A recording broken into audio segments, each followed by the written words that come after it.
28 de febrero, San Román, abad y fundador. Años 390 a 460.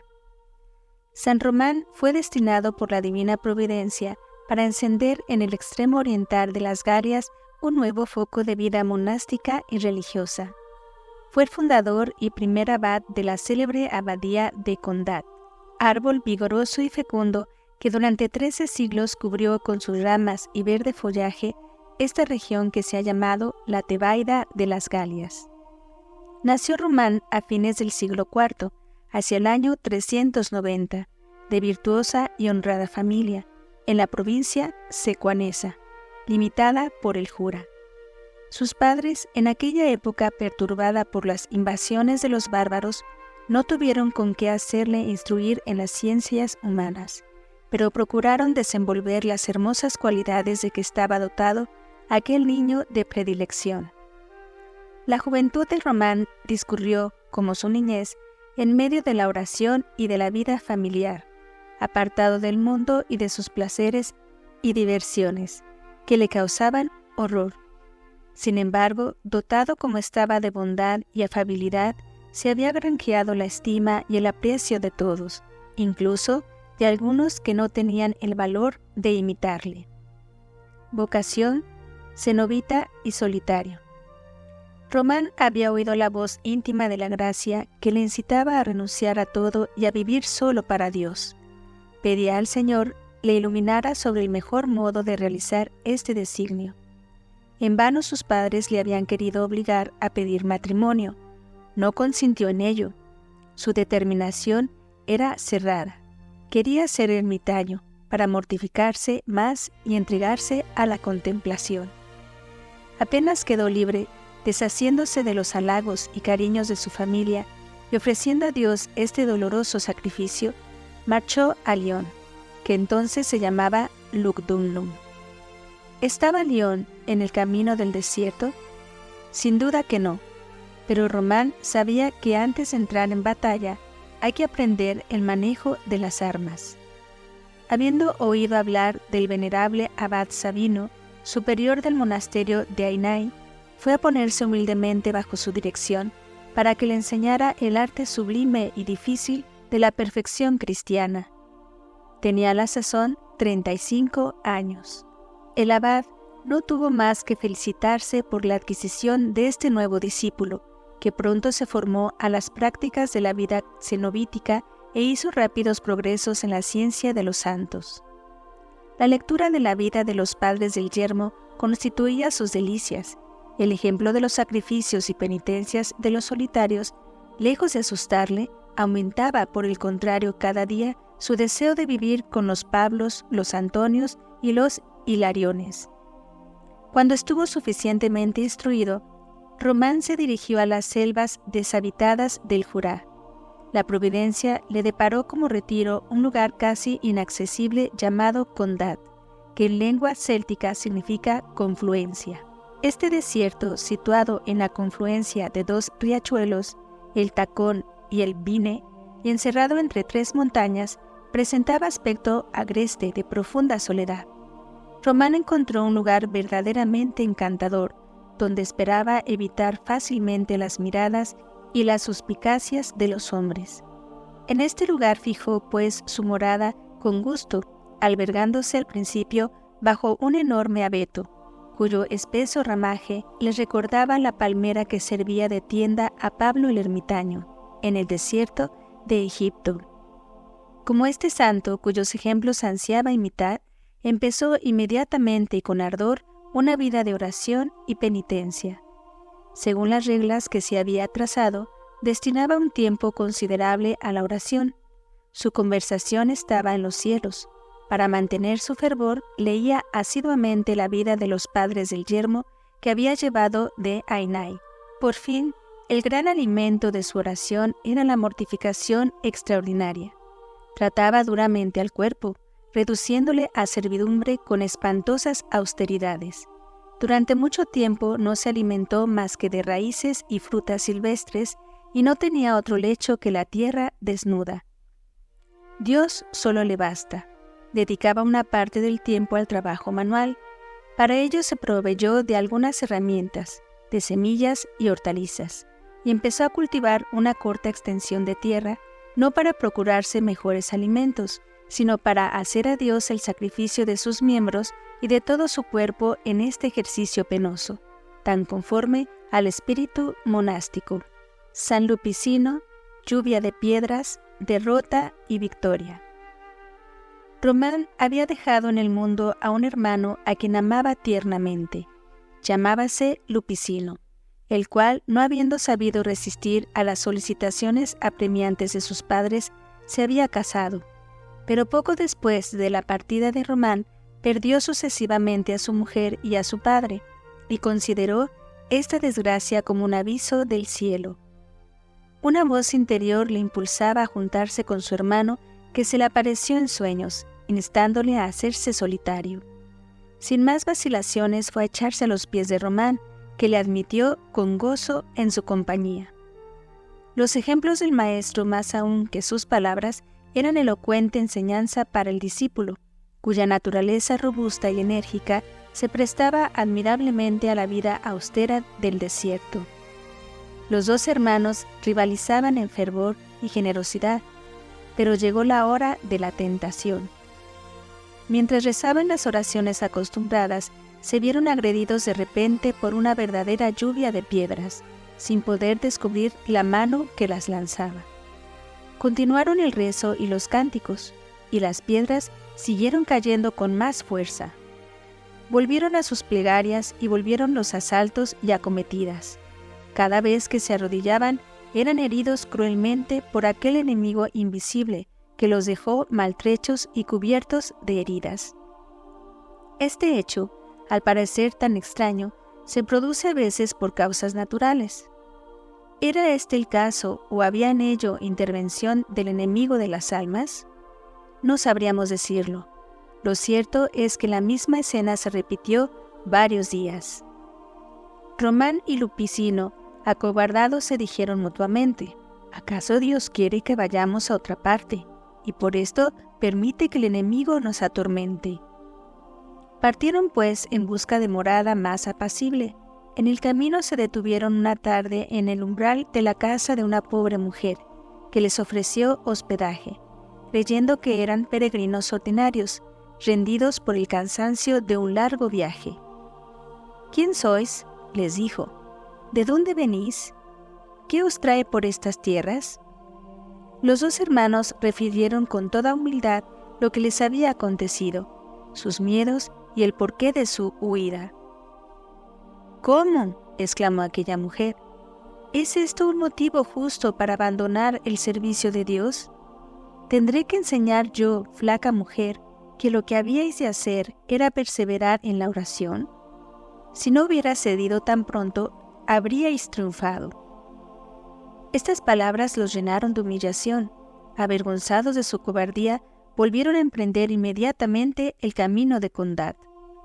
Apenas llegaron, fueron objeto de una prueba más terrible.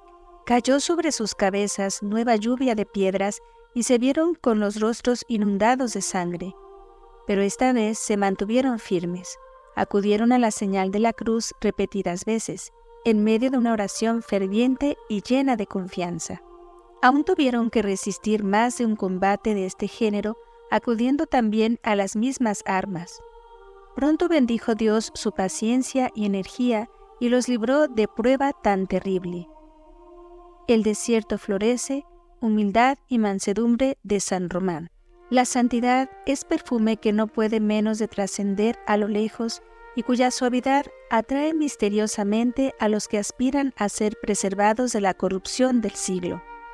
Cierto día Román, inspirado por una luz divina, dijo a Lupicino: «Preparemos en esta colina vecina una habitación para los hermanos que la providencia nos envíe».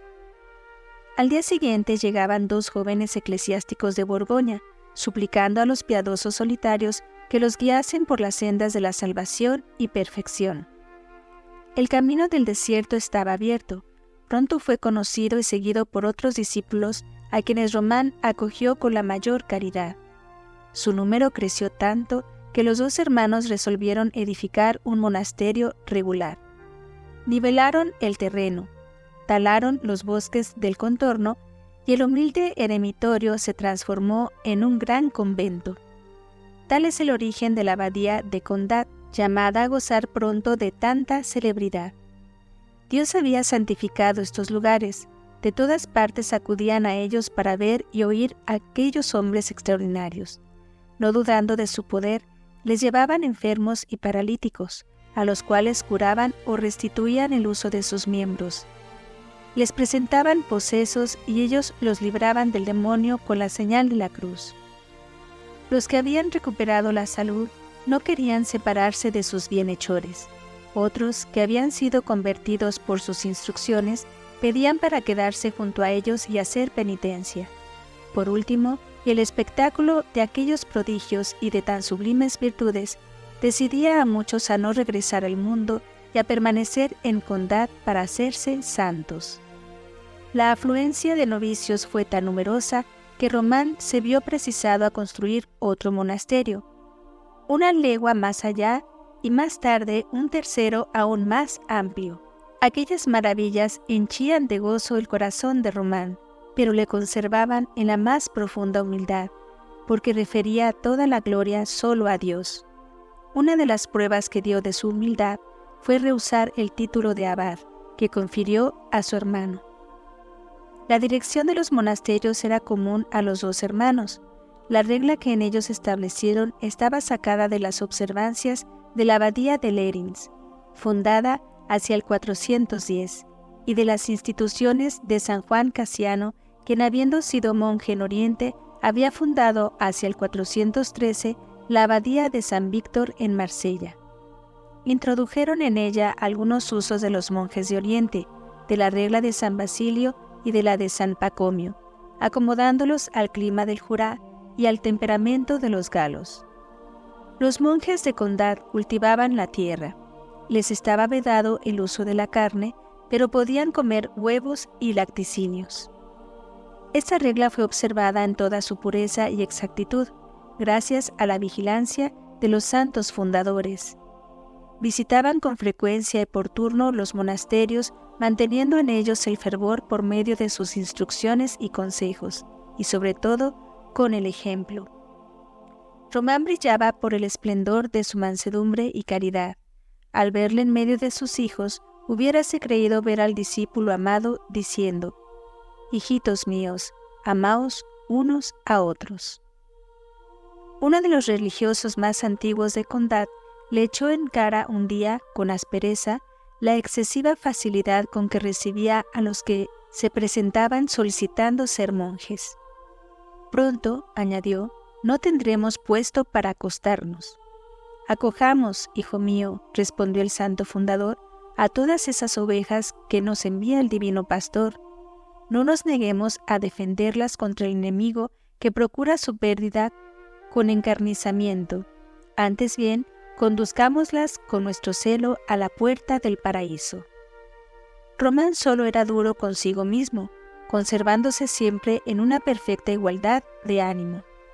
Lupicino, por el contrario, era muy austero y severo en sus correcciones. Mas sus esfuerzos, aunque inspirados por un santo celo, no eran siempre tan fructíferos como los de su hermano. En una visita que hizo a uno de los nuevos monasterios, Lupicino entró en la cocina, donde estaban preparando diferentes guisos de pescado y legumbres. Indignóse el santo por aquella prodigalidad tan contraria a la observancia.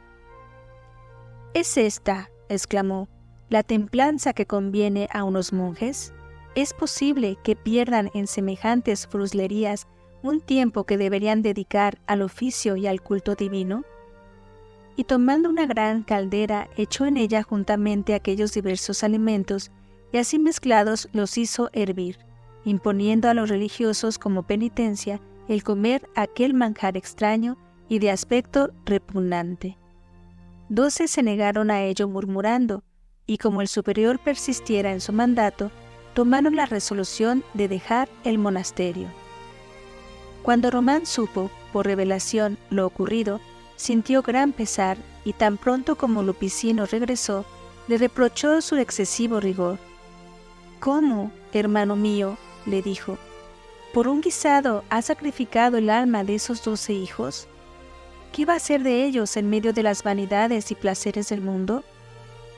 Púsose entonces en oración y por súplicas, lágrimas y penitencias obtuvo de la divina misericordia la vuelta de los fugitivos. Estos, arrepentidos de su pasada y liviana cobardía, volvieron con más celo a la práctica de la regla.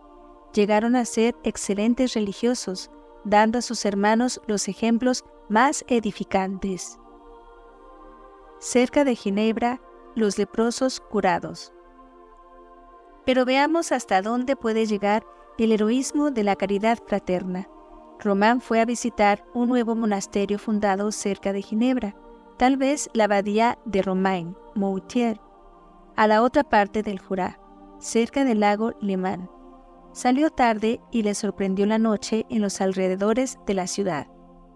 No había por allí más albergue que un lazareto que servía de refugio a 9 leprosos. Entró sin vacilar, considerándose feliz como poder dar una prueba de cariño a aquellos desgraciados a quienes la sociedad ha desterrado de su seno. Lejos de manifestar repugnancia al ver las horribles llagas que roían sus cuerpos, se acercó a ellos con semblante risueño, hablóles con la mayor bondad y les lavó los pies, como el divino Maestro hizo con los apóstoles, y comió en su compañía. Después dispuso una sola y espaciosa cama en que todos cupiesen, y se acostó con ellos. Una vez acostados, los 9 leprosos se durmieron, velando solo Román, que se puso en oración como si estuviese en la capilla del monasterio, y empezó a cantar himnos sagrados. Luego, movido por una inspiración celeste, se acercó a uno de los leprosos y le tocó el costado. Al instante, el leproso quedó sano y limpio de la lepra. Tocó a otro y al instante sanó también. Estos 2 recién curados despertaron entonces a sus compañeros para que pidieran a su visitante la misma gracia que ellos habían recibido. Mas, oh prodigio sorprendente, semejante a un fluido misterioso, la virtud del taumaturgo se les comunicó, y por el mero hecho de tocarse unos a otros para despertarse, quedaron libres de su horrible enfermedad. Al levantarse echaron de ver que la lepra había desaparecido totalmente. Entonces celebraron su dicha con exclamaciones de alegría y agradecimiento, pero ya la humildad de Román se había librado de sus demostraciones de gratitud, poniéndose en camino para Agauno, donde quería hacer oración junto a la tumba de San Mauricio. Cuando al regresar de su peregrinación pasó por Ginebra, donde ya era conocido el prodigio, salieron a su encuentro el clero, los magistrados y todos los habitantes y le tributaron una ovación. Sacerdote, la hermana de San Román imita a sus hermanos. La humildad profunda de Román se había opuesto hasta entonces a recibir los honores del sacerdocio, del que se consideraba demasiado indigno. Pero Dios quería que esta aureola brillara en la frente de su siervo. Habiendo pasado San Hilario, obispo de Arles, por Besanzón, oyó hablar de las eminentes virtudes de Román. Le mandó llamar y después de una larga conversación le dijo: «Padre, os falta la autoridad del sacerdocio para hacer todo el bien que Dios quiere de vos. Preparaos pues para recibir las sagradas órdenes. Yo mismo os las conferiré». El humilde religioso tuvo que someterse y se dejó ordenar de sacerdote. Era el año 444. Tenía por lo tanto unos 54 años. La dignidad sacerdotal no modificó en lo más mínimo su vida de oración y de austeridades. Solo sirvió para acrecentar su amor al Dios cuyas misericordias le confundían. Sirvió también para aumentar la caridad para con sus hermanos. Observaba con ellos la misma sencillez, la misma familiaridad y la misma bondad paternal que antes. Por su parte, ellos mostraban cada día mayor amor y confianza al que cada día era aún más Padre de sus almas. Varios discípulos suyos alcanzaron alto grado de santidad e hicieron milagros. El poder de lanzar demonios se concedió especialmente al diácono Sabiniano, el cual, con perseverancia heroica, había triunfado de las más espantosas tentaciones y de las obsesiones del enemigo infernal, en forma que llegó hasta abofetearle terriblemente. El sacerdocio daba al apostolado monástico de Román nueva fecundidad. De todas partes en los Vosgos y hasta en Alemania reclamaban su presencia para nuevas fundaciones. Accedió al mismo tiempo al deseo de su hermana, que quería también terminar sus días en la oración y la penitencia. No lejos de Laocoon, construyó para ella, para las mujeres que quisieran seguirla, el monasterio de la Baume, llamado así porque estaba situado sobre una caverna, que es lo que significa Balme en lengua céltica. Esta comunidad fue visiblemente bendecida por Dios y contaba 500 religiosas a la muerte de San Román. San Román sabe que va a morir y se despide de sus discípulos. Román supo por revelación que su peregrinación terrestre iba a terminar. Acometióle poco después una dolorosa enfermedad que acabó de purificar su alma en el crisol del sufrimiento. Soportóla con perfecta conformidad a la voluntad de Dios. Movido por un sentimiento de caridad, se lo notificó a su hermana, que era abadesa, y se despidió de ella con palabras santas y enternecedoras. Reunió luego por última vez a todos los monjes, a quienes abrazó y bendijo con ternura. Abrazó asimismo a su hermano Lupicino, encareciéndole con insistencia que gobernase sus queridos monasterios con amor paternal. «Dime, hermano carísimo», le declaró Lupicino al fin, «¿en cuál de nuestros monasterios quieres que te disponga el sepulcro para preparar también el mío? Porque quisiera descansásemos juntos los que hemos vivido juntos». «Yo, hermano mío», dijo Román, «te profeso cariñoso afecto, pero has de saber que no seré sepultado en monasterio donde no puedan entrar mujeres. Ya sabes que a mí, vilísima criatura, se ha dignado nuestro gran Dios, por ser quien es, comunicarme la gracia de curar las enfermedades con solo tocar mis manos y hacer la señal de la Santa Cruz. Por esta causa, quiere el Señor que mi sepulcro esté fuera del monasterio para que todos, hombres y mujeres, gocen de ese beneficio en las aflicciones y enfermedades, pues te aseguro que su concurso será siempre grande». Así murió este héroe de Cristo, como le llamaba su biógrafo. Ocurrió su muerte el 28 de febrero, probablemente del 460 o 463. La abadía de Condat, alrededor de la cual se había formado poco a poco una ciudad, subsistió hasta la Revolución. Tal como el siervo de Dios lo había profetizado, su cuerpo fue sepultado fuera del monasterio, en un montecillo poco distante de él. Su caridad multiplicó allí los milagros. Levantóse una vasta iglesia sobre su tumba. En 1522, un violento incendio destruyó el convento. Parte de sus reliquias fueron salvadas felizmente de las llamas. Después fueron trasladadas a una iglesia edificada en el emplazamiento del antiguo monasterio. Los habitantes de los pueblos circunvecinos tienen dichas reliquias en gran veneración.